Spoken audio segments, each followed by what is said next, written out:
나한테도 많이 있어서 친근감이 있는 목살입니다. 한 근 600g을 구이용으로 약 1cm 내외의 두께로 준비해주세요. 준비한 목살은 먼저 키친타올을 사용해서 목살 표면에 있는 수분과 기름을 닦아주세요.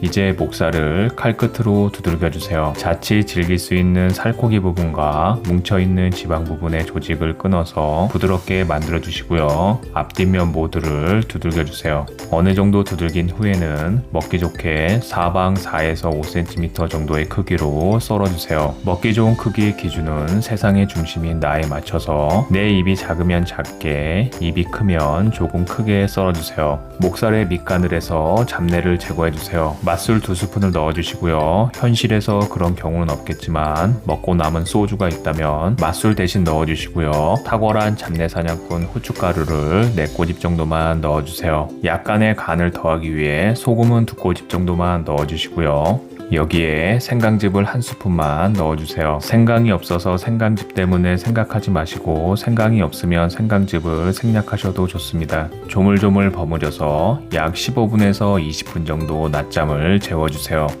목살과 곁들일 깐마늘을 10알에서 15알 준비한 후에 말라있는 꼭지 부분은 제거해주세요.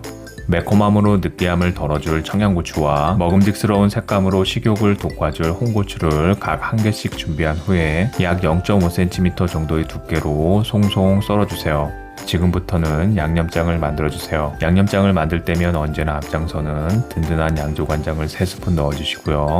응축된 감칠맛으로 언제나 실망시키지 않는 굴소스 1스푼을 넣어주세요. 깐마늘 15알 정도를 넣었지만 깐마늘과는 결이 다른 다진 마늘 1스푼을 넣어서 마늘만큼은 진심인 마늘의 민족이라는 것을 보여주시고요. 잔맛도 제거하고 풍미를 올려줄 맛술도 2스푼 넣어주세요. 그리고 유자청을 3스푼 넣어주세요. 유자청이 가지고 있는 단맛과 상큼함이 목살 조림을 더욱 맛있게 만들어줄 겁니다. 없다고 사지 마시고 냉장고 문 안쪽을 한번 살펴보세요. 감격적인 상봉을 하실 겁니다. 마지막으로 농도를 맞추기 위해 물 5스푼을 넣고 잘 저어서 양념장을 완성시켜주세요. 감자 전분을 바트나 쟁반에 살짝 뿌려놓고 재워놓았던 돼지고기 목살에 감자 전분을 앞뒤로 살짝 묻혀주세요. 목살을 굽기 전에 이렇게 감자 전분을 묻혀서 구우면 딱딱하지 않고 부드러울 뿐 아니라 나중에 볶을 때 양념도 잘 스며듭니다. 팬에 식용유를 넉넉하게 두르고 전분을 묻힌 목살을 앞뒤로 노릇하게 구워주세요.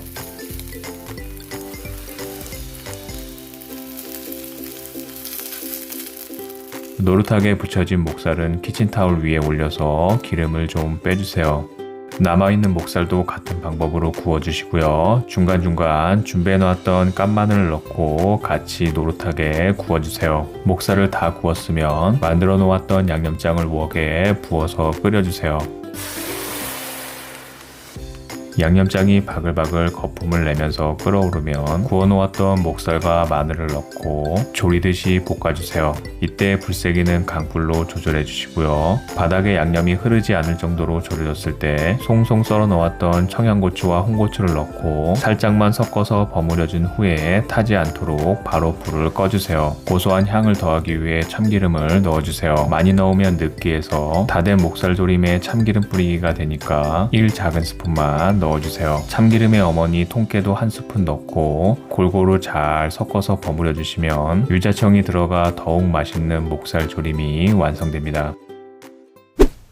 유자청을 넣어서 느끼하지 않고 맛있는 목살 조림, 제육볶음보다 더욱 맛있는 목살 조림을 한번 만들어 보세요.